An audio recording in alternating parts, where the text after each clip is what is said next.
Today I'm going to be talking about some of our native North American bees. I know honeybees get a lot of attention and they're really wonderful bees, but our native bees are super important as well. So I'll talk a little bit about them and the specific problems they face. So you can see a native little bumblebee right here, the picture of grace and elegance at all times. So we can go ahead to the next one. Thank you. So just a little bit about me. I'm a fourth year PhD student at the University of Arkansas, and most of my research focuses on native bees, especially mason bees and bumblebees. So this is one of the little bees I work with right here, a little orchard bee. So I work with some of our lovely little native pollinators and looking at how pesticides affect them, how different diets can affect them, specifically like how adding polycultures and wildflowers and breaking up sort of monocultures can improve bee health, and looking at, just sort of the importance of diet. So if we can go on to the next one. So just an outline of what I'm going to be talking about. Yeah, here's a lovely little bee butt. So just a little bit about the importance of pollination. So just in general, why we need bees and why we need all different kinds of pollinators, why a diversity of pollinators is really important both for agriculture and for wildflowers. I'm going to be talking about all the different types of pollinators and what is a bee and all the different sort of bees that we have here in North America. And then I'll talk about some of the problems that they are facing and how we can help them. So we want to save our bees. Right. Thank you. So just sort of a general note about pollination. So a lot of flowers require animals to pollinate them, to come and pick up the pollen and distribute it from flower to flower. There are some that are wind pollinated, but a lot of them benefit from having animals visiting them. And bees are really specialized as pollinators. They're really good and efficient pollinators in a lot of cases. Okay, we can go on to the next one. Okay, so just pollination can just benefit us in a lot of different ways. It's good for our ecosystems. Something like 80% of wild plants, wildflowers are pollinated by insects, so they really need that. Also, we get a lot of food that we eat from pollinators. They pollinate a bunch of the crops that we eat. They're really important for nutrition. They pollinate a lot of crops that are really high in things like vitamin C and some other vitamins and nutrients that we need. And then there's also a monetary benefit from them. Growers who have pollinators visiting their crops might have a higher yield, get more profit. In the case of honeybees, beekeepers can sell the honey and beeswax and get money off of those. So they benefit us in a lot of different ways. And this is just a few examples of things that are pollinated by insects. So we've got figs, blueberries, raspberries, cucumbers, tomatoes, and coffee. Very important. Can we wait till the end for questions? And almonds. So they pollinate a lot of the foods and hot beverages that we drink and need to get through the day. So great to have around. And this is just to show you there are a lot of plants that they can reproduce if there aren't pollinators around, but you get a better yield, a better result when you have pollinators. So this is some blueberry. This was a study done by Michigan State University. So you can see here when they excluded pollinators, so when they put nets over the flowers so that bees and other pollinators could visit, you don't get as many blueberries. They're smaller, they don't look as good. And then when you have open pollination, so all those bees can actually reach the flowers, you get these big, beautiful blueberries. You have more blueberries there. They look better, they're going to sell better, and it's more food for people. Okay. And this is just to show you that sometimes, although honeybees are really wonderful pollinators, sometimes they're not the best pollinators for certain crops. So this was a study done on sweet cherries, and when you have these little solitary bees called Osmia cornifrons around, they actually increased the yield versus when you just had honeybees, they had a lower yield. So having solitary bees and bumblebees around can also really improve pollination. And there's a lot of different types of pollinators. So honeybees are probably the best known, but there's all sorts of animals that help pollinate plants, and not just insects. There are also birds like hummingbirds and bats that'll pollinate, some cacti and things like that. And then you have all kinds of insects, bees, butterflies, wasps, flies, beetles, moths. So there's just this incredible diversity of pollinators that we have around. But we're going to be talking about bees today, focusing on them. They're a really wonderful and efficient pollinator. And one of the reasons, and also one of the reasons they're just so darn cute, is they're really fuzzy. So they're covered in these hairs. They have cute little fuzzy bodies, but that makes them really good at picking up pollen whenever they visit a flower. It sticks to them. And then as they go around from flower to flower, they can distribute that, help pollinate those plants. And then something like a wasp can also be a pretty good pollinator, but you can see it's just got a more sleek body. It doesn't have as much hair on it. It's not quite as good as at picking up pollen and moving it around like the bees. Okay, we can go on to the next one. And then you can see a couple different types of bees. So this is a little leaf cutter bee, a little solitary bee, and you can see she is just absolutely coated in pollen. She carries it here on the bottom of her abdomen. That's called a scopa. And then bumblebees and honeybees are really good at gathering pollen, and they have these special little structures on their back legs called corbicula or pollen baskets. And I call them their saddlebags because it was like kind of horses laying down. But yeah, they pack the pollen into their back legs, and then they can fly it back to the hive to share with all their siblings.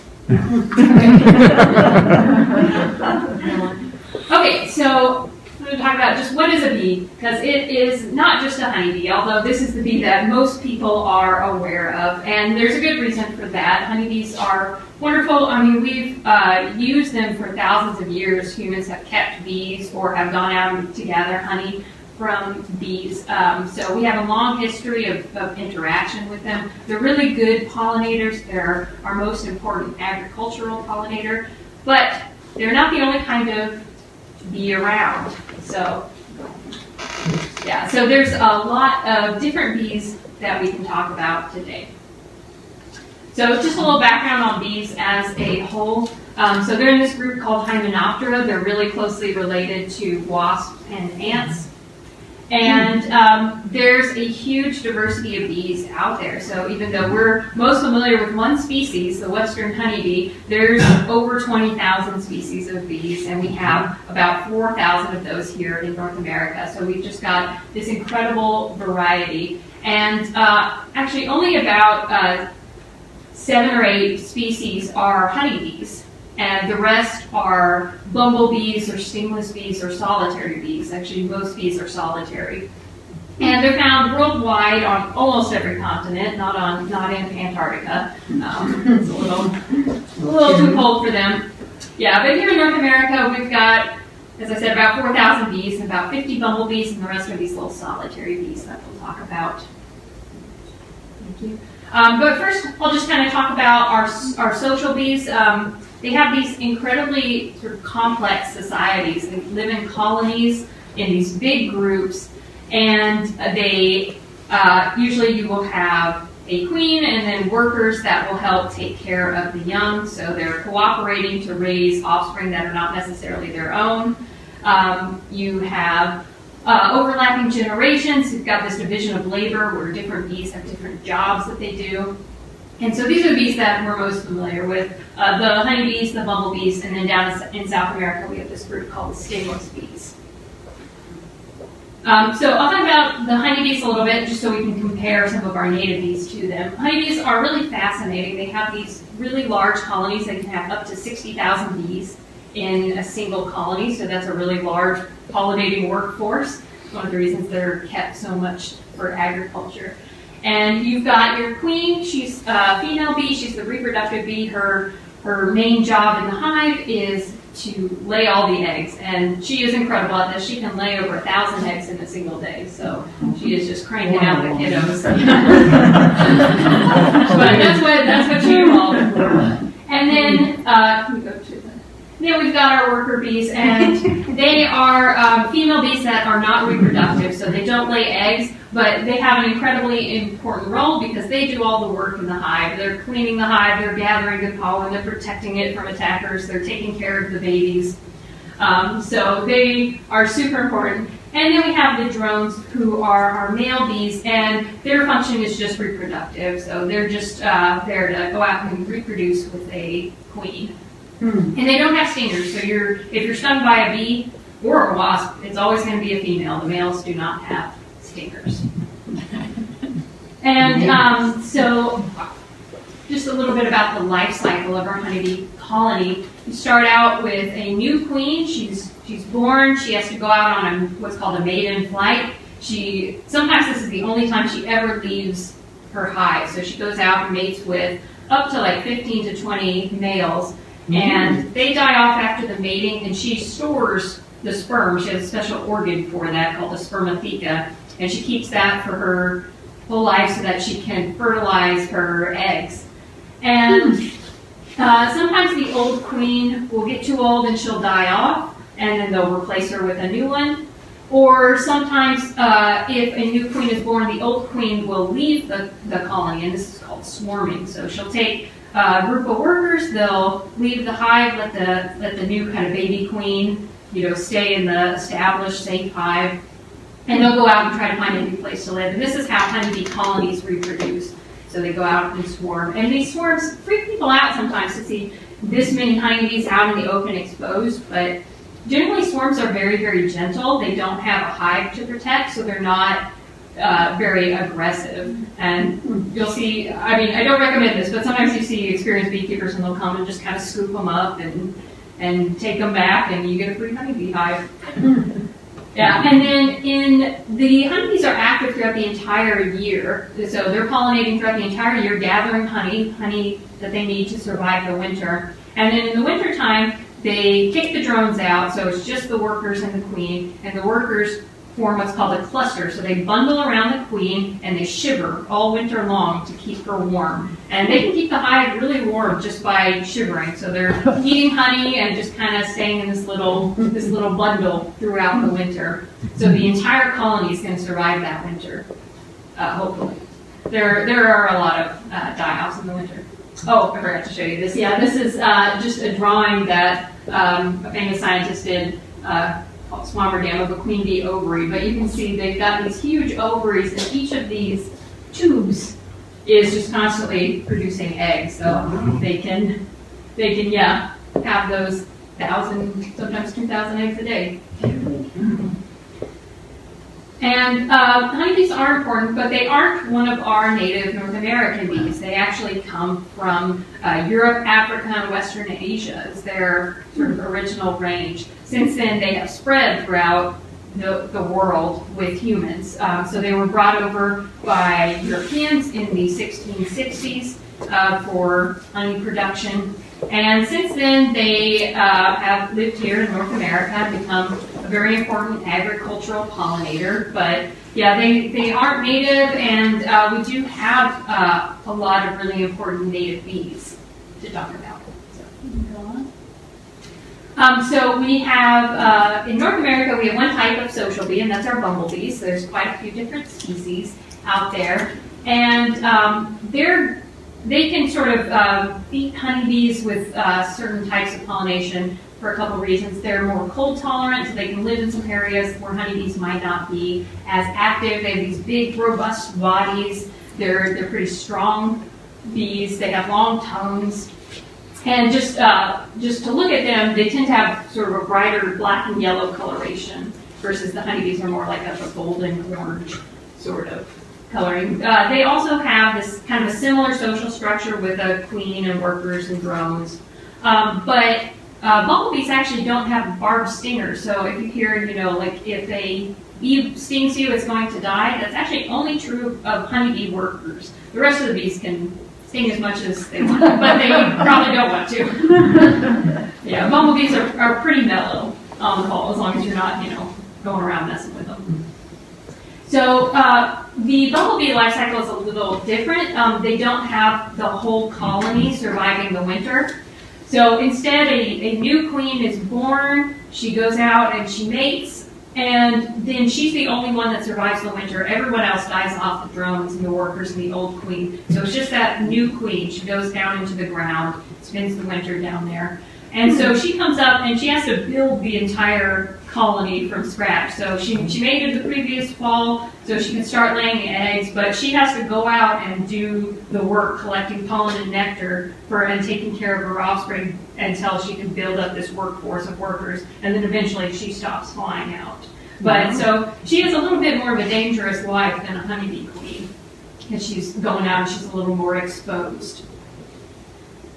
And and then in the fall is when she'll lay the new queens, and then the cycle will repeat itself.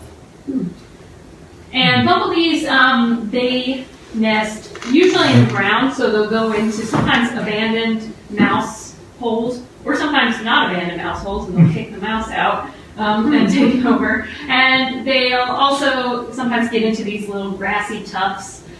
And there are artificial bumblebee nests that you can get, but they don't seem to like them very much. I don't think people have a whole lot of success with the artificial nest. There's just something that bumblebees are looking for, and that's not it. Okay, now let's get into some of our lovely solitary bees. So these are some of the near and dear bees to my heart and that I love working with. So they don't have colonies in the way that honeybees and bumblebees do. Instead, every female is laying her own eggs and taking care of her own offspring. And so it's, kind of like every female's a queen. And they'll sometimes nest close to each other, but they don't help each other raise offspring. They're just kind of looking out after their we'll just go through some of the solitary bees you might see around here. This is one that a lot of people are familiar with, the carpenter bees. They can be a little infamous because sometimes they'll chew holes in your wood porch or what have you. But they are good pollinators, so they're still good to have around. You just might want to paint that porch so they're not as tempted by it. They don't like painted wood as much as just exposed wood. But you can see that's the female up top. The males have this little white marking on their face, so you can recognize them. And I teach at the University of Arkansas, one of our entomology labs, and I love going out and looking at insects with my students and finding one of these and then grabbing it because they get so freaked out. Like, oh, you're just holding a bee. But it's a male. It doesn't have a stinger. So. The males are really cute. They're really aggressive. They'll come get in your face, and you're just like, oh, you can't do anything. But they act tough. So carpenter bees, and then we've got our mason and leafcutter bees. So I work with some of the mason bees, but they like to nest in these tunnels. So they find these hollow reeds or sometimes old beetle nests in the wood, and then they lay their offspring in cells, kind of these linear cells. So they'll go through and lay an egg, and each female will gather pollen and nectar, and they create what's called a provision. So she'll go and put pollen and nectar, and then she'll come back and lay an egg, and then she builds a mud or a leaf barrier, and then does the same with the next one, like that. So there's no actual direct interaction between the mother solitary bee and her offspring, but she puts in a lot of work to make sure they're cared for and they have the best chance at life. And this right here is a little alfalfa leaf cutter bee, so it's a little solitary species, also from Europe, but you can see they'll go and chew these little, they're kind of these perfect little circles out of leaves and use that to build their little barriers in their nest. So they're good little architects. And then we've got our sweat bees. These are a lot of really sort of bright, metallically colored bees. Sometimes they get mistaken for flies because of that. So you can see this one's got this bright green, shiny body. And this one right here, this is called an alkali bee. They're really good alfalfa pollinators as well. And a lot of these bees are ground nesting bees. So they'll dig little tunnels or find tunnels in the dirt.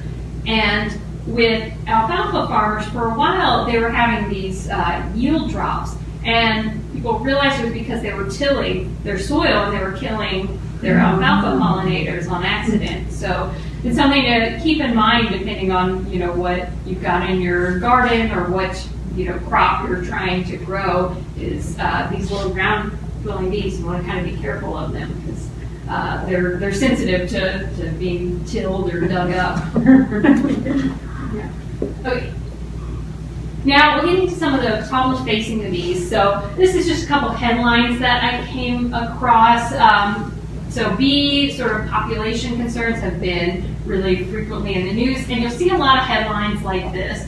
So bees are dying and almond milk is to blame. Bees are dying in droves. Pandemic infecting bees. Scientists discover what's killing the bees and it's worse than you thought. And so I have a few issues with like the way these headlines are structured, because I think a lot of times when sort of the problems facing bees is presented in the news, it tries to put forth just one thing that's causing the problem, like it is almond milk, and that's the thing that's causing the declines, or it is this one type of pesticides, and that's what's causing it. And really, it's a lot of things, and it's all these interacting factors that we'll talk about. So it's not just one thing that's killing the bees and causing them harm, but also most of the attention has been on our honeybees. And as I said, we do need to be concerned about our honeybees. We want them around for agricultural pollination and all of that. But they're actually a pretty robust bee. They're pretty resilient little bees. And there should perhaps be more concern about our bumblebees and solitary bees and some of the population declines that we're seeing with them. So this is just an example of some bumblebees in decline. This is the rusty patch bumblebee right here, Bombus affinis, and you can see these little black dots are places where it used to be found, and then the white dots are sort of more recently at 2012 where they found them. So we're seeing this shrinking range. They're not as common as they once were. And then this one, Bombus variopolis, which is a type of cuckoo bumblebee, it hasn't been found in recent years. So this is its sort of former range, and it's gotten so rare that it might be locally extinct or just has become so rare that it's really hard to find. So we're seeing these sort of general trends of where there are a couple bumblebee species that are actually increasing in range. They're doing pretty well, like the common eastern bumblebee. But a lot of species we're seeing these population and range declines, so we're kind of overall losing a lot of diversity of our bees. We're seeing a lot of areas being, more taken over by one or two species rather than having this incredible diversity. So there are reasons to be concerned for our bees, and there are quite a few things that are contributing to these declines. And as I said, it's not just one thing that's causing all of our bee populations, and it's important to kind of get this holistic view of it, of all the things that can harm bees and how we can mitigate some of that. So pesticides and other agrochemicals definitely play a role. Insecticides can be really toxic to pollinators. Herbicides and fungicides can also cause their own issues. There's a lot of parasites and disease and predators that can be passed around from bee to bee. And so, as we're moving bees around, those things can spread. Habitat loss is a huge thing, just the bees losing food resources, all of that. Monoculture plantings aren't always great for their diet, just not having that diversity. And then climate change and local life. So we'll kind of go through each one and give you more details.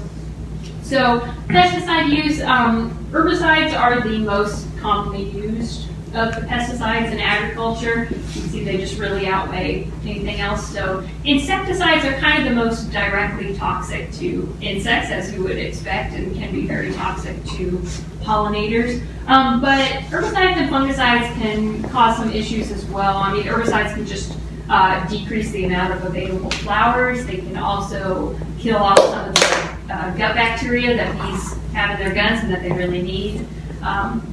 And fungicides can do that as well. So it's important to be careful just what we're putting out into the environment and to think about how can we decrease the amount of pesticides that we use and how can we prevent or lessen how much bees are exposed to them. Okay. Thank you. And then bees, both honeybees and native bees can get all sorts of pathogens and parasites. So this is a bee that has what's called deformed wing virus. So it's an infection, and you can see they can develop these like real shriveled wings. And if they have this, they can't fly. And this right here is the infamous varroa mite. Right there, it's a parasite of honeybees. If you give them deformed wing virus, it can spread a lot of viruses to them. So that's a huge problem that a lot of beekeepers have to face, that varroa mite. And then native bees have all sorts of like gut infections, like this one, Clithidia bombi, infects bumblebees. Okay, and then habitat loss can really cause bee populations to drop. So this is just an example of, in light green, we have the original tall grass prairie in the United States, and then the dark green is what we have left. So we have some really widespread habitat losses. We've converted natural land into agricultural land or urban land, and that can really decrease the amount of flowers that are available, the amount of nesting sites that are available, and it just makes it harder for these bees to find food, find places for their offspring to live, all of that. And so you just don't get as many species in general, including pollinators, when you have this level of habitat loss. And then this is kind of one of the most common agricultural systems in the United States, is to have these giant unbroken monocultures where you have just the same type of crop. And people do this because it is very efficient for the kind of equipment that they use for the machines.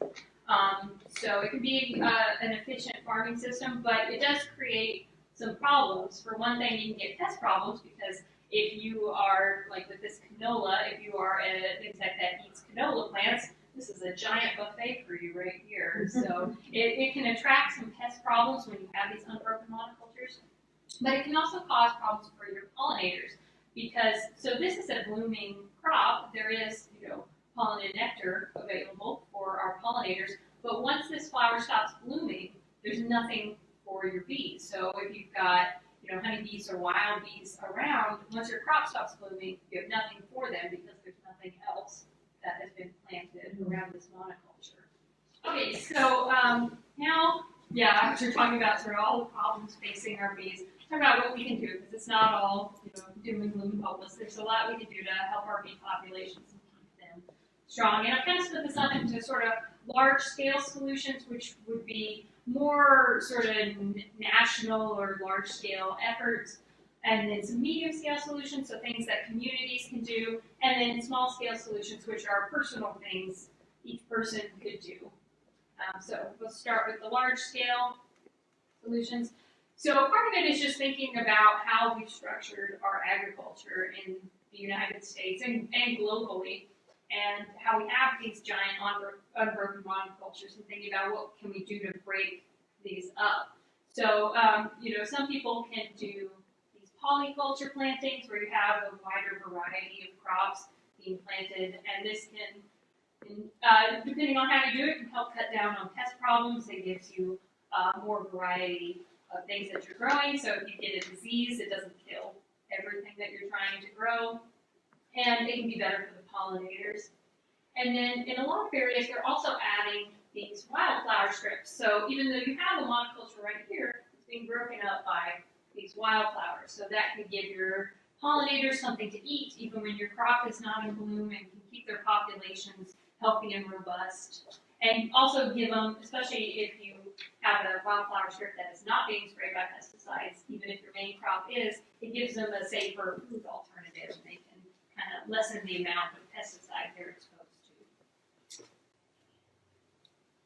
And then in entomology, we talk about integrated pest management a lot. So these sort of, traditional idea of getting rid of insect pests was just to spray chemicals immediately. And so I think sort of a growing field in entomology over the past few decades has been trying to be like, what can we do before we get to that step? So integrated pest management is bringing all these different pest management techniques together to try and reduce the amount of pesticides that we're spraying. So using things like cultural control, so in agriculture, good sanitation practices, crop rotation, all sorts of things like that. And physical and mechanical things, barriers, traps, making sure we're really monitoring our pest populations as well as using some physical means to keep them out. Biological control, so using predators like ladybugs to control aphid populations. And then sort of trying to view the chemicals as more of a last resort when these pest problems occur. And then just another important thing that can really help, not just pollinators, but all sorts of wildlife, is just preserving our natural areas. So we've had a really large amount of habitat loss in the U.S. and across the world. So trying to preserve what native habitats we have can really help support pollinators and a huge variety of animals and plants and all of that. So things like our little glades in Arkansas, which can grow wildflowers that you won't see as much in the sort of thick, densely canopied forest. And then so for sort of our medium scale, the things that like towns or smaller communities can do, it's important to support local farmers, and especially farmers that are taking measures to be more sustainable, diversify what they're planting, trying to reduce their pesticide use. All of that can really help. Planting community gardens that might attract pollinators, and even in some big cities, they're adding like green roofs and things like that. One of my friends who lives in Holland sent me these photos of on their local bus stops. They've added these little green roofs and pollinators on top of all their bus stops, which is really cool.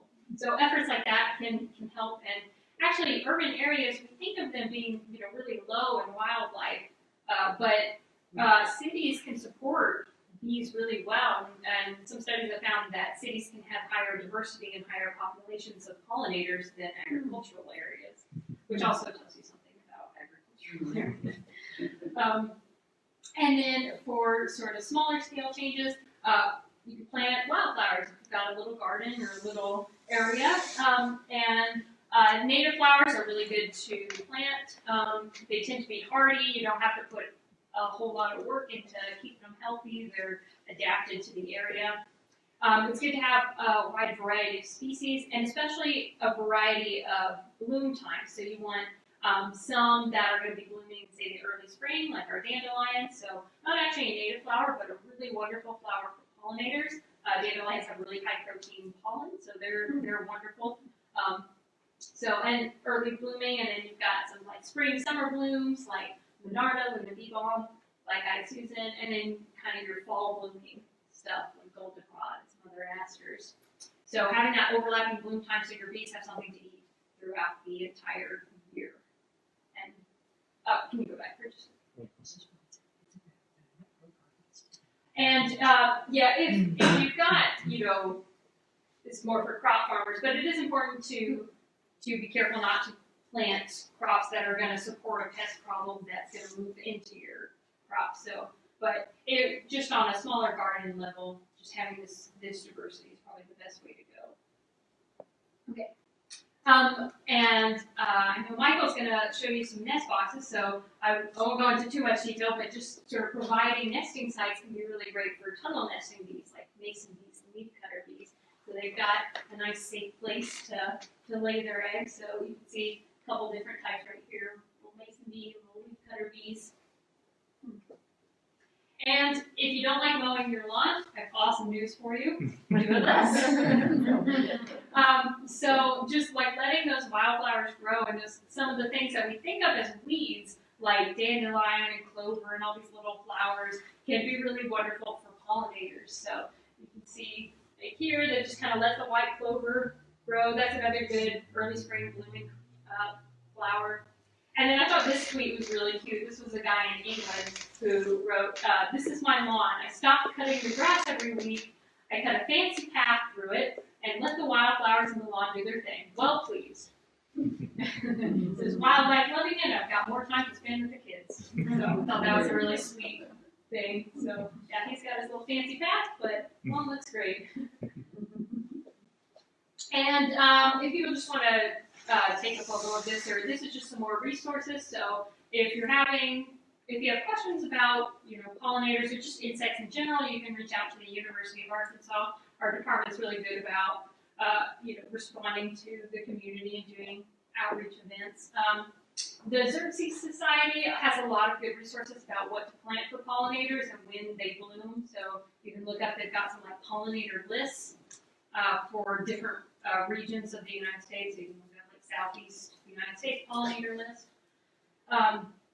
Bugguide.net has some good tips for identifying insects. And then if you want to reach out to me, here's my email. If you have any questions about native bees in particular.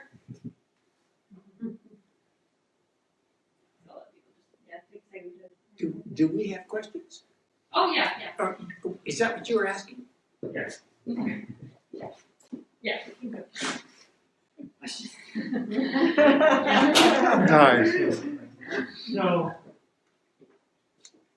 like, I've gone not mowing my yard.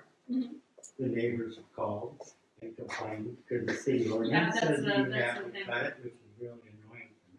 What city? But You I'm know not that surprised. Fayetteville has a provision for natural areas. But if I live on Mount Sequoia, they can't.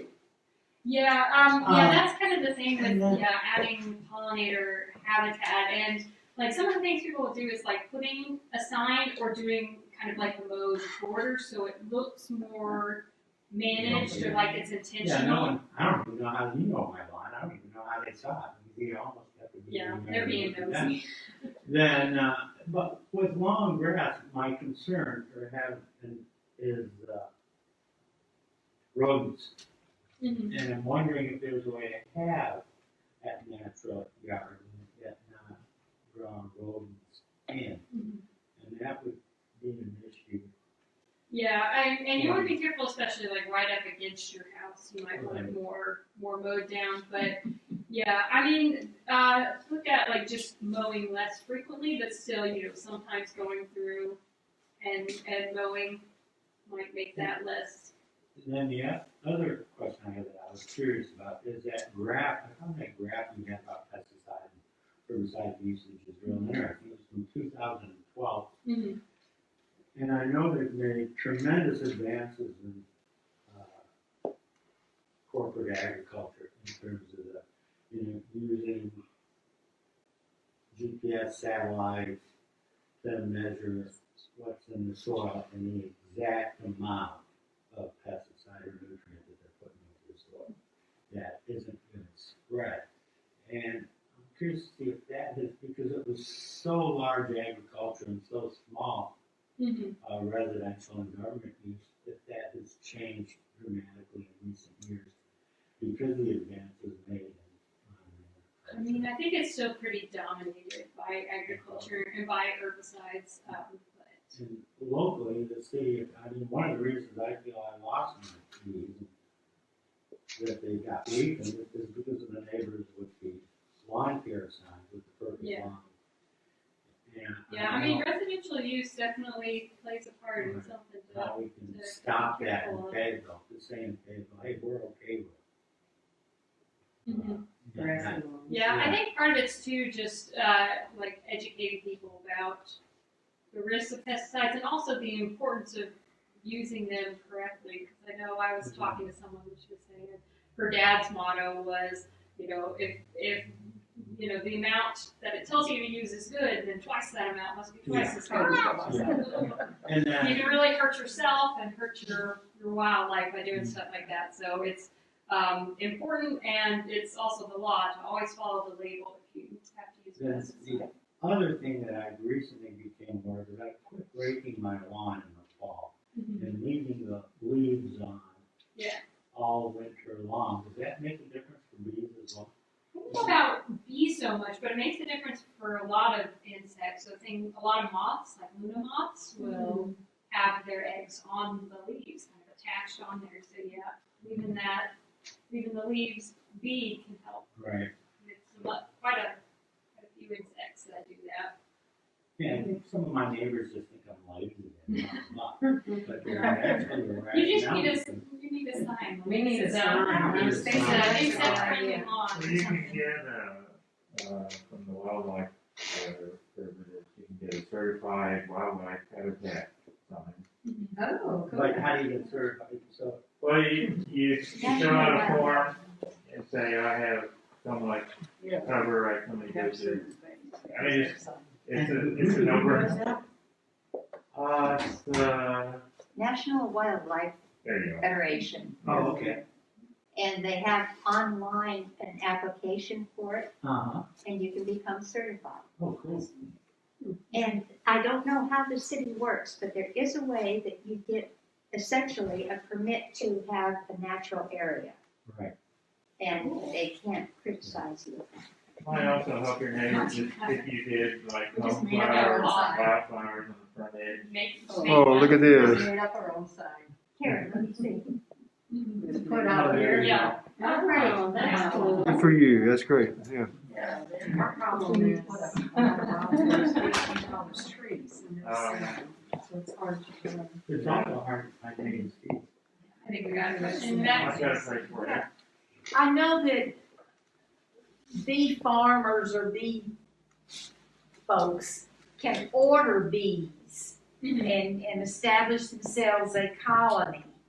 Is there an ordering place for things like bumblebees or carpenter bees or any other kind of bees so you can kind of get some established in your yard? Yeah, they do have them. I think a lot of times, there are a few native bees that are kept for agriculture that you can buy. So, yeah, I think the thing with that would just to make sure you're getting a native species and getting from a kind of reputable seller who's, going to make sure they're not diseased or anything like that. But, yeah, I think just adding habitat is really going to support bees and attract them to your area. You mentioned the tall grass prairies and how that habitat has disappeared. If you buy tall grass, blue stem and so forth to plant in your yard without mowing it, is that going to help, or I mean, will it spread, or? No, I don't know about those specific plans, but I mean, I think it would be better to focus on stuff that would grow naturally here in Northwest Arkansas. Is more kind of mountainous region. I think the plants will do better and the pollinators are more. Yeah. I live out in the county, so I'm lucky as opposed to the folks that live in town, and I just don't mow. Yeah. And the neighbors make comments all the time, and I say, oh my God, it's such a problem. The soil is too wet to bring in a mower. And until it's up, and they've gotten accustomed to it again every year. Wow. Every year. Just gotta be used to it. Tell them that you're Yeah. protecting. Well, I tell them it's my love sanctuary. You mentioned, one of your lists had on there the idea, I can't remember exactly what it's called, but when they order bees and they drive them across the country. You mentioned that as a problem, and I was kind of curious about how that impacts local bees. Yeah, that's mostly concerned for the spread of disease. So it isn't with these migratory hives, bees get brought like to California for the almond bloom and then to Wisconsin, and they can go all over the country. So if they're carrying a disease, they can spread it from place to place. So with that, the main concern is, trying to support local pollinator communities. So you don't need to bring in as many honeybees.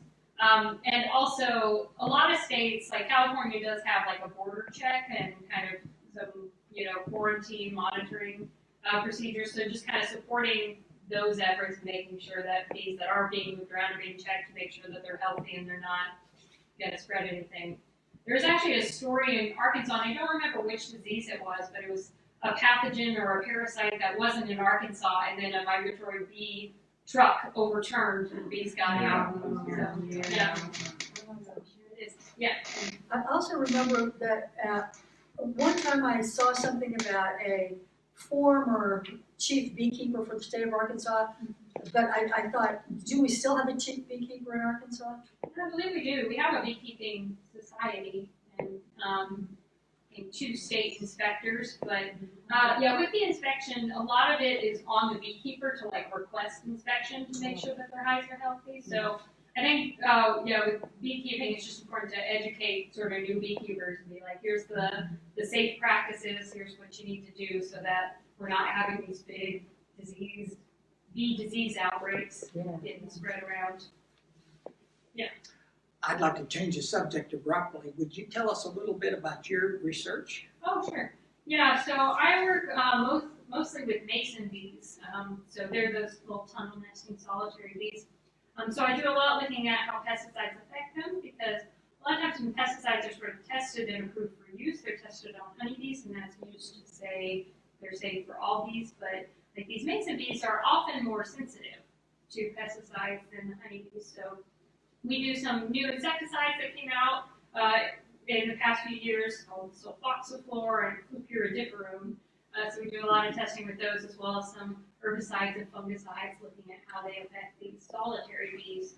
And then we're also doing a study looking at how different diets affect their health. So comparing a monoculture, if we're using buckwheat, to different wildflower plantings to see how it affects these little mason bees and their ability to survive and reproduce. And I'll tell you, they don't survive well on buckwheat alone. They really need a diverse planting of wildflowers and some higher quality pollen to reproduce. So that's kind of what I'm focused on for my research. Yeah. You said that, you know, in helping, if you live out in the country, for example, and you want to encourage bees to come to your property, you said provide nesting sites. Now, study more about that.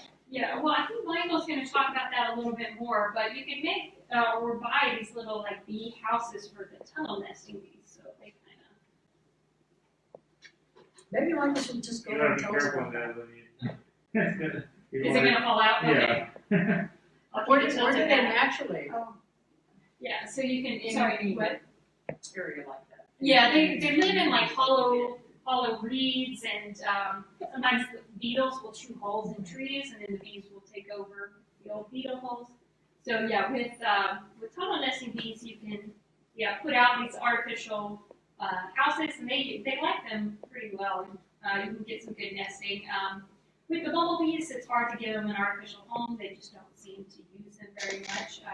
But with anything nesting in the ground, I think it's just, it's good to leave some areas of your lawn where you're not disturbing the soil, where it's not being tilled or dug up. It's just kind of a place for them to survive and have their offspring not be. I have a question about the timing of getting that sort of thing ready, and whether it's different with all the different species. I mean, when you want to make sure your tunneling houses are ready to go. Oh, yeah, well, with the tunnel nesting bees, it does depend on the species, but you probably want them out early spring for some of the earlier species to come out. Yeah, a lot of them, the ones I work with, they emerge usually, I don't know, April-ish, depending on the area. Sometimes they can be later into like June or July even. When do they lay? Oh, almost as soon as they emerge. They emerge, they get to work. No messing around. We're on. I mean, they're only out and about for 2 to 4 weeks, so they gotta get all the business. And then I also have questions about orientation, because like how much protection it needs and which way it should face, for instance. Yeah, you want to get it so it's facing kind of east or south, so they get that good morning light. Because they, a lot of them, they won't fly if it's too cold, so they need to warm up in the early morning and then they can get going earlier. So they need that kind of morning sun. But a lot of them, it's good if they have like a little. A little protection from the rain or whatever, so like a little overhang or a little, just something, a little shed that they're under, something like that. As under a tree works well. Yeah, would be a good natural way to do it. Yes. So how does a queen get laid? I mean, I don't mean that the way it sounds, so they lay eggs. How does a queen, what bird? That's a great question. How does one create a queen? How do they create the queen? Yeah, well, the queen, when the egg is laid, it's identical to a worker That's what I egg. was It's thinking, really just how it's raised. So the queens have a special cell that's larger than a worker cell, so that she has more room to grow. And then it's mostly the diet that they're feeding her. So they give her what's called royal jelly. Yeah, Which which is- is that. So yeah. they make a bigger cell. Yeah, bigger for the cell queen when for they know her. they need a queen. And yeah, they give her royal jelly the entire time. So worker bees, they get a little bit of royal jelly, and then they get switched onto what's called bee bread, which is this pollen mix. So workers get just kind of pollen and honey, and then the queen gets royal jelly through the whole thing. And royal jelly is really high protein, really high quality food, so she can develop these big ovaries and a much longer body than a worker. What do bees that are not honeybees eat in the winter? They live through the winter. Well, they aren't active in the winter. So like our solitary bees, they're still in their little tubes in the winter time. So they're eating that pollen provision that the mom made for them. And a lot of them go into kind of almost like hibernation mode. And so the solitary bees only live 1 year? Oh, yeah, 1 year life cycle. Yep. And they're only active flying around for about 2 to 4 weeks. Oh, wow. And honeybees. Is there any conflict between a domesticated bee versus a wild bee? That's a big debate. Is whether the European honeybees are sort of stealing resources from our native bees. But, and there's a lot of conflicting evidence, but I think in general, the things that we can do to help honeybees are going to help a lot of our native bees as well, and the things that we do to help native bees are going to help honeybees as well. So, I mean, we're not getting rid of the honeybees. They're here to stay. So if we can support, both groups, and I think we can. Yes. On the bee house with the tubes, do you need new tubes each year, or will they reuse the old ones? It really just, they will reuse the old ones, but it just kind of depends if you're seeing a lot of like parasite problems. It's probably a good idea to swap them out. Like they can get mites and things like that.